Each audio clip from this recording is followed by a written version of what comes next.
The older adult demographic is unique from others, such as those based on race or sex, in that it is a demographic group that we will all eventually join, provided we live long enough. The U.S. Census Bureau defines older adults as persons over the age of 65, although the American Library Association's Guidelines for Library and Information Services to Older Adults considers anyone over the age of 55 to be an older adult. The U.S. Census Bureau further breaks down this group into 4 categories: the young old, those aged 65 to 74, the old, ages 75 to 84, the oldest old, ages 85 to 99, and centennials, those who are 100 or older. The ALA also classifies 2 types of older adults: the active old, those who live on their own or in retirement communities, manage their own transportation, and may be involved in community activities, and frail elders. These tend to be people in the oldest group who live in residential facilities and who may have various disabilities. According to the most recent U.S. Census in 2010, adults over the age of 55 made up almost a quarter of the U.S. population. Adults 65 and older made up 12.4% of the population, with 5.1% male and 7.3% female. There was a 9.7% growth in the population of older adults since the 2000 census, which makes this the fastest growing demographic group. This trend is expected to continue as the boomer generation ages. A further breakdown shows that the largest segment of this population is made up of those 55 to 64 years old. Aging characteristics of the elderly. All changes that a person's body goes through as they get older aren't necessarily harmful. Genes, lifestyle, and disease can all affect the rate of aging. Normal aging brings about the following physical changes: eyesight, loss of peripheral vision and decreased ability to judge depth. Also decreased clarity of colors. Hearing, loss of hearing, especially sounds at the higher end of the spectrum. Also decreasing ability to distinguish sounds when there is background noise. Taste, touch, and smell. Loss of taste buds and decreased sensitivity to touch and ability to smell. Mental decline also occurs in the elderly. Dementia is a loss of brain function that occurs with certain diseases, such as urinary tract infection.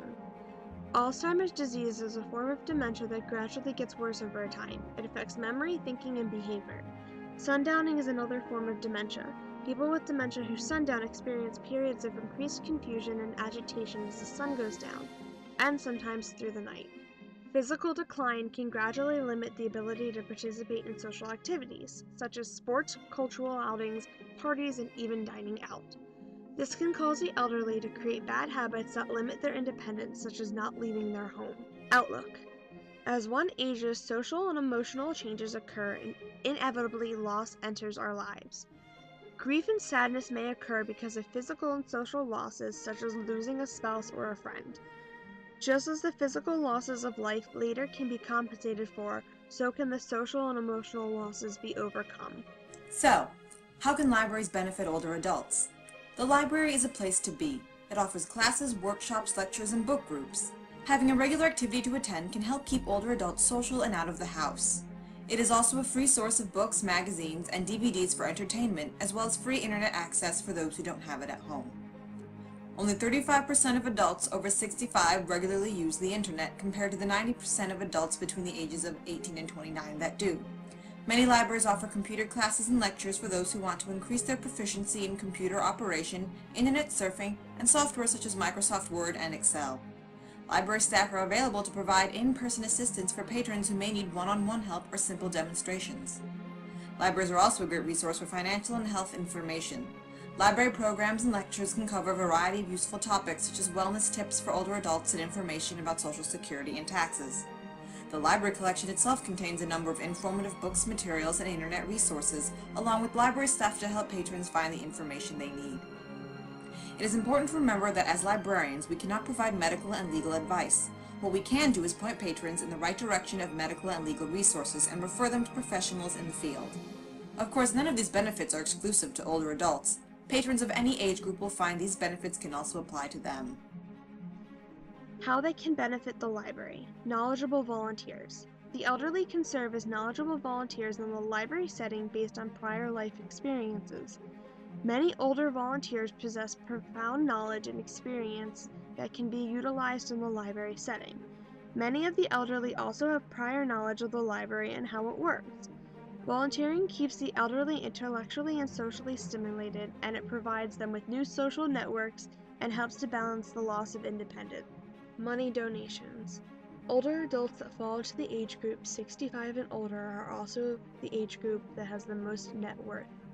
Older adults, unlike their Depression-era parents, may end up being the library's prime target for donations because of their willingness to spend on the library if they are engaged, increasing the number of patrons. Tapping into baby boomers early, libraries are reaching a large market. There are now more people over 50 than under. Libraries are also developing new outreach and new ways of looking at services for older adults to establish library programming for generations to come. Voting in favor of the library. According to the Secretary of State, in the 2012 presidential election, 59% of the voters were 56 years of age and older. People generally vote in favor of things that benefit them. If the library creates programs that are beneficial to the elderly, then they should vote in favor of library programs. How can your library best serve older adults? It is important to consult with the ALA's guidelines for library and information services to older adults. We will focus on a few of these guidelines. Acquire current data about the older population and incorporate it into planning and budgeting. After analyzing data on older patrons, consider what kinds of materials may appeal to them and make sure to add them to your rotation of displayed materials. When promoting library activities and programs towards older adults, avoid negative messages like "don't miss" or fear tactics such as "you'll lose money without these tips." Instead, focus on the positives like "be in control of your money." Ensure that the special needs and interests of older adults in your community are reflected in the library's collections, programs, and services. For the visually impaired, consider a large print book collection, computer screen magnification, text-to-speech programs, and oversized keyboard overlays. Denote DVDs that are available with closed captioning for those who are hard of hearing. And as we covered before, target the older population in library programming. Make the library's collections and facilities safe, comfortable, and inviting for all older adults. Place the large print collection in an easily accessible location, and consider placing benches for browsing and mid-level shelving to prevent older patrons from having to bend down or reach up. Make sure there is comfortable seating throughout the library so that patrons who cannot stand for too long have a place to rest. Service tips for older patrons. Eye contact and speak clearly. All libraries benefit when staff show good customer service in the workplace. Training should focus on cultural awareness and specialize in an avoidance of aging and cultural stereotypes. As with any customer service, one would want to maintain good eye contact, speak slowly, and enunciate. This is especially important for the elderly, but don't assume all elderly are experiencing hearing loss. May not be tech savvy, but do not assume ignorance. Some older adults may be resistant to change in general, and even more so when it comes to technology. My grandmother took computer classes years ago and can work an older style computer, but she doesn't know where to start with my laptop and has no interest in learning it. But that doesn't mean an older adult isn't aware of how to work technology. Be encouraging. Treat older adults with respect. Make sure to be sensitive and to not assume. While a patron might have a physical impairment such as hearing loss or vision problems, we shouldn't assume their needs. Not all older adults need large print books.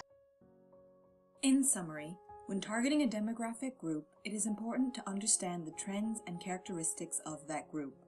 You must also be aware of any special needs and the kinds of wants the group may have. It is also vital you can accommodate members of the group in terms of customer service, physical layout, and additional aids.